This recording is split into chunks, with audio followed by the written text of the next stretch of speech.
नहमदुहु व नुसल्ली अला रसूलिहिल करीम अम्मा बाद फ़अऊज़ु बिल्लाहि मिनश शैतानिर रजीम बिस्मिल्लाहिर रहमानिर रहीम रब्बि इश्रह ली सदरी व यस्सिर ली अमरी वहलुल उक़दतम मिन लिसानी यफ़क़हू क़ौली। अस्सलामु अलैकुम व रहमतुल्लाहि व बरकातुहू। सिरात मुस्तक़ीम में आप सबको खुशामदीद। हम सूरह अल-अनफ़ाल का बाकायदा आगाज़ कर चुके हैं। हमारा पिछला सबक आयत नंबर 1 से लेकर आयत नंबर 5 तक था, जिसमें अल्लाह ताला ने फरमाया कि लोग आप सल्लल्लाहु अलैहि वसल्लम से इन्फ़ाल यानी अम्वाल ज़ायदा के मतलब पूछते हैं। आप इनसे कहिए कि अम्वाल ज़ायदा अल्लाह और इसके रसूल के लिए हैं। बस तुम लोग जो अल्लाह से डरते रहो और अपने बाहमी ताल्लुकात दुरुस्त रखो और अल्लाह और इसके रसूल की इताअत करो अगर तुम मोमिन हो।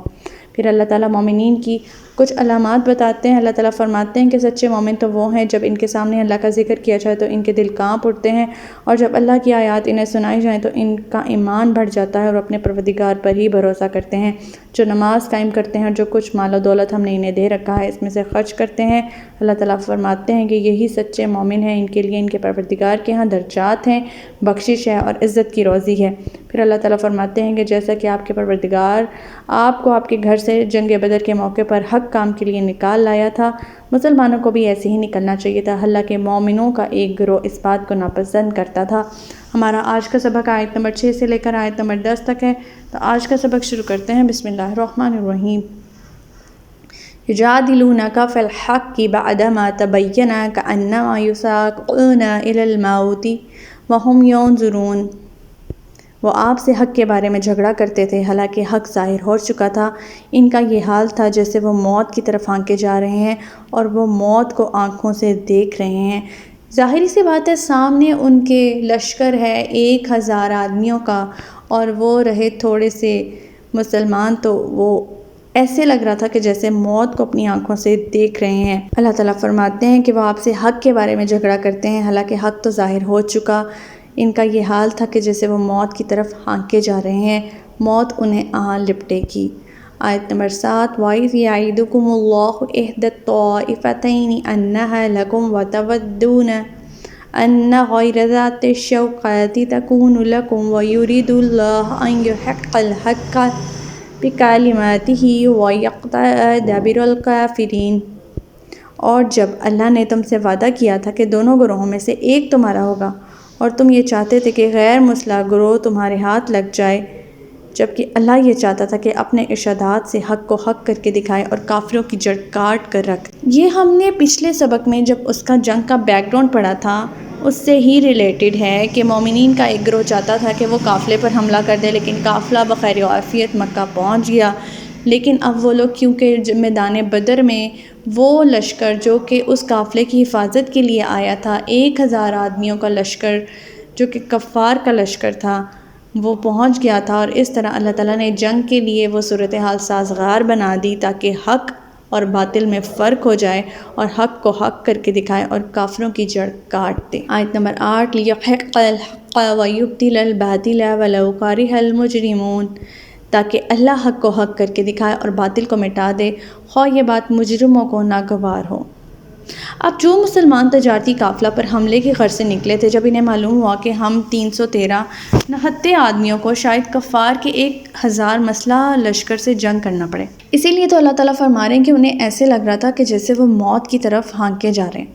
तो इनमें से कुछ लोगों को ये बात सख्त नागवार गुजरी। मौत इन्हें मुँह खोले सामने नज़र आने लगी। इनका तकाज़ा ये था कि जब अल्लाह ताला ने हमें 2 ग्रोहों यानी तजारती काफ़िले पर या कफ़ार लश्कर पर फ़तह में एक का वादा किया, तो फिर हमें तजारती काफ़िले का रुख करना चाहिए जो कि गैर मुसल्लह है और आदमी भी थोड़े हैं उसके और माल भी बहुत हाथ आएगा। मगर अल्लाह ताला की हिकमत कुछ और थी और आप ख़ुद भी कफ़ार से मार्के को ही दुरुस्त करार देते थे। ताहम आप सल्लल्लाहु अलैहि वसल्लम ने यह भी मशवरा करना ज़रूरी समझा, बिलख़सूस इंसार से, क्योंकि इंसार अपने मुआहदे के रूह से इस बात के तो पाबंद थे कि अगर मदीने पर कफ़ार का हमला होगा तो आपका साथ देंगे, मगर कि हमला मदीने पर नहीं था, लिहाजा इन अंसार से मशवरा करना ज़रूरी था। सैयदना अनस रज़ी अल्लाह तआला फरमाते हैं कि जब रसूलुल्लाह सल्लल्लाहु अलैहि वसल्लम को अबू सुफ़ियान के निकल जाने की इत्तला मिली तो आप सल्लल्लाहु अलैहि वसल्लम ने सहाबा इकराम से मशवरा किया।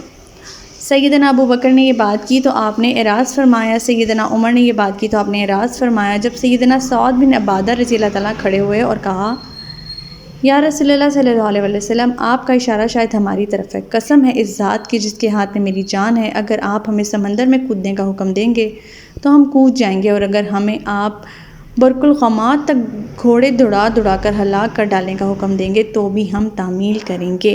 اس مشورے کے بعد آپ نے کفار کے مسلح لشکر کی طرف بڑھنے کا ارادہ کر لیا، اور اللہ کی بھی یہی مشیت تھی کہ حق اور باطل کا فیصلہ ہو جائے۔ اس طرح مسلمانوں کو پوری طرح جانچنے کے بعد کامیابی سے ہمکنار کرے اور اپنا وعدہ بھی پورا کرے۔ دوسری طرف ابو جہل کی ضد کافروں کو مقابلے کے میدان میں گھسیٹ کر لے آئی۔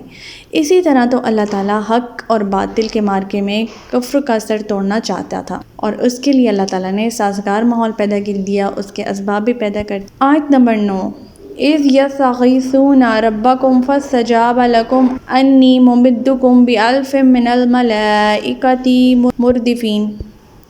اور جب تم اپنے پروردگار سے فریاد کر رہے تھے تو اللہ تعالیٰ نے تمہیں جواب میں فرمایا کہ میں پے در پے 1000 فرشتے تمہاری مدد کو بھیج رہا ہوں۔ اب جب بدر کے مقام پر دونوں لشکروں نے آمنے سامنے ڈیرا ڈال لیا تو آپ صلی اللہ علیہ وسلم نے دیکھا کہ مسلمان کافروں کے مقابلے میں تہائی سے بھی کم ہیں، نہتے بھی ہیں، سامان رست بھی موجود نہیں، تو آپ صلی اللہ علیہ وسلم نے اپنے لیے ایک خیمہ نصب کرنے کا حکم دیا جسے اریش کہتے ہیں۔ اس میں آپ صلی اللہ علیہ وسلم نے ساری رات اللہ کے حضور دعاؤں اور آہوزاری میں گزاری۔ سیدنا عمر رضی اللہ تعالیٰ عنہ فرماتے ہیں کہ بدر کے دن جب نبی کریم صلی اللہ علیہ وسلم نے مشرکین پر نظر ڈالی تو وہ 1000 تھے اور مسلمان 319 تھے۔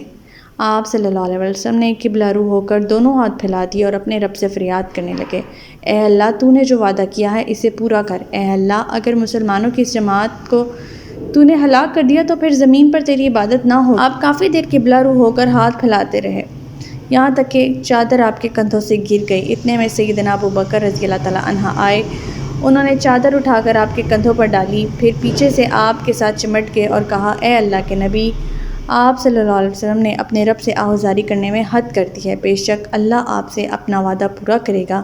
پھر اللہ تعالیٰ نے یہ آیت نازل فرمائی، یعنی اللہ تعالیٰ 1000 فرشتوں کے ذریعے آپ کی مدد کریں گے۔ سیدنا ابن عباس رضی اللہ تعالیٰ عنہ کہتے ہیں کہ ایک مسلمان ایک کافر کے پیچھے دوڑ رہا تھا، اسے اوپر سے ایک کوڑے کی آواز آئی اور سوار کی بھی آواز آئی۔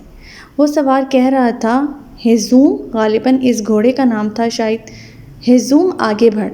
اتنے میں اس مسلمان نے دیکھا کہ وہ کافر اس کے سامنے چٹ پڑا ہے، اس کی ناک پر نشان تھا اور اس کا سر پھٹ گیا تھا، گویا کسی نے اسے کوڑا مارا تھا، پھر اس کا سارا جسم سبز ہو گیا تھا۔ وہ انصاری رسول اللہ صلی اللہ علیہ وسلم کے پاس آئے اور سارا معاشرہ بیان کیا۔ آپ صلی اللہ علیہ وسلم نے فرمایا، تم سچ کہتے ہو، یہ فرشتے تیسرے آسمان سے مدد کے لیے آئے تھے، اور یہ مسلم کی حدیث ہے، سبحان اللہ۔ سیدنا ابن عباس ہی کہتے ہیں کہ آپ صلی اللہ علیہ وسلم نے فرمایا، یہ جبرائیل امین ہے، اپنے گھوڑے کا سر تھامے ہوئے، اور ان پر لڑائی کے ہتھیار ہیں۔ انہی سے روایت ہے کہ مسلمانوں نے 70 کافروں کو قتل کیا اور 70 کو قید کیا غزوہ بدر میں۔ آیت نمبر 10، وَمَا جَعَلَهُ اللَّهُ إِلَّا بُشْرَىٰ وَلِتَطْمَئِنَّ بِهِ قُلُوبُكُمْ وَمَا النَّصْرُ إِلَّا مِنْ عِنْدِ اللَّهِ إِنَّ اللَّهَ عَزِيزٌ حَكِيمٌ۔ یہ بات اللہ نے تمہیں صرف اس لیے بتا دی کہ تم خوش ہو جاؤ اور تمہارے دل مطمئن ہو جائیں، ورنہ مدد تو جب بھی ہو اللہ ہی کی طرف سے ہوتی ہے، یقیناً اللہ بڑا زبردست اور حکمت والا ہے۔ اللہ تعالیٰ فرما رہے ہیں کہ اگر اللہ چاہتا تو فرشتوں کے بغیر بھی تمہاری مدد کر سکتا تھا اور تمہیں کامیابی سے ہمکنار کر سکتا تھا۔ اگر فرشتے بھیج کر مدد کی ہے تو بھی اللہ کی ہی مدد ہے۔